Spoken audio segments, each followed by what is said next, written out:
Offer दिलेली होती। अडचण काय माहितीये का, भाजपाला स्पष्ट दिसत आहे की निवडणुका त्यांच्या हातातून निसटून गेलेल्या आहेत। 2 टप्प्यातलं मतदान बघता हे क्लिअर चित्र आहे की त्यांच्या हातातनं निवडणुका गेलेल्या आहेत।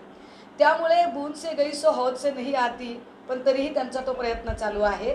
आजचा जो आक्रस्ताळाबाईंचा प्रयत्न आहे तो सुद्धा त्यातलाच एक भाग आहे।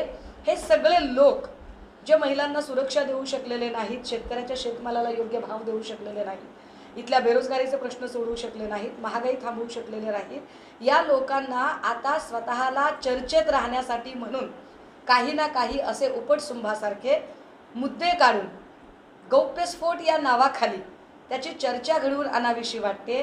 पण त्यांनी काही जरी केलं तरी यामुळे ना सन्मान्य पक्षप्रमुख उद्धव साहेबांची कुठल्याही प्रकारे त्या विश्वासार्हतेला धक्का लागतोय, ना त्यांची देवेंद्र फडणवीसांची अशा पद्धतीने प्रतिष्ठा परत येणार आहे। देवेंद्र फडणवीसांनी महाराष्ट्रात तोडफोड केली। देवेंद्र फडणवीस आणि भाजपाला अजिबात स्वतःला याची खात्री नव्हती की आपण निवडणुका जिंकू शकू। कितीही त्यांनी विश्वगुरूच्या बाता मारल्या तरी त्यांची ती कुवत नाही, ताकद नाही। म्हणूनच त्यांना पहिल्यांदा शिंदेंना फोडावं लागलं।